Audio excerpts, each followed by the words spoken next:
ये किसी नाटो देश की सेना नहीं है, ये भारत का पड़ोसी अफगानिस्तान है। अफगानिस्तान की तालिबान सरकार ये खतरनाक हथियार लेकर निकल गई। जिन हेलीकॉप्टर्स को आप देख रहे हैं वो भारत के हैं।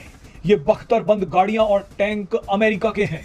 आप सोच रहे होंगे कि भारत के हेलीकॉप्टर और अमेरिका की ये बख्तरबंद गाड़ियां तालिबान के हाथ कैसे लग गई। तो आपको बता दें कि भारत ने अफगानिस्तान की पिछली सरकार को जो हेलीकॉप्टर तोहफे में दिए थे वो अब तालिबान के हाथ लग चुके हैं। ये बख्तरबंद गाड़ियां भी वो हैं जो अमेरिका की सेना अफगानिस्तान से निकलते समय पीछे छोड़ गई थी, मगर अब तालिबान इन भारतीय हेलीकॉप्टर्स और अमेरिका के टैंकों की नुमाइश कर भारत को धमकी दे रहा है। तालिबान का मानना है कि भारत ने भले ही ये हेलीकॉप्टर्स पिछली सरकार को दिए हो, लेकिन अब तो ये तालिबान के हो चुके हैं। हैरानी की बात देखिए कि भारत के हेलीकॉप्टर्स उड़ाने के बाद तालिबान ने भारत पर ऐसा ऐलान किया है जिसने भारतीय सेना का खून सुखा दिया है। अफगानिस्तान में ये क्या हो रहा है और तालिबान ने भारत क्या धमकी दी है वो अब आपको बताते हैं। दरअसल अफगानिस्तान की तालिबान सरकार ने 18 अगस्त को अपना स्वतंत्रता दिवस मनाया। वैसे कई जगहों पर 19 अगस्त को अफगानिस्तान का स्वतंत्रता दिवस बताया गया है, मगर अफगानिस्तान की तालिबान सरकार ने 18 अगस्त को नेशनल डे घोषित कर दिया। इसी दिन तालिबान ने भारत को खुलेआम चुनौती दी।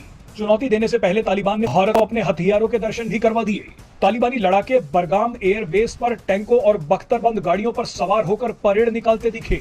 यहीं पर तालिबान के लड़ाकों ने भारत के हेलीकॉप्टर भी उड़ा दिए। तालिबान ने एक रणनीति के तहत ये बड़ी मिलिट्री परेड निकाली है। तालिबान ने अपने स्वतंत्रता दिवस पर कहा है कि भारत ने अगर जरा सी भी गलती की तो उसे मिट्टी में मिला दिया जाएगा। इसी का संदेश देने के लिए तालिबान ने मिलिट्री परेड निकाल दी। मिलिट्री परेड में भारत के हेलीकॉप्टर और अमेरिका की बख्तरबंद गाड़ियां और टैंक शामिल कर लिए।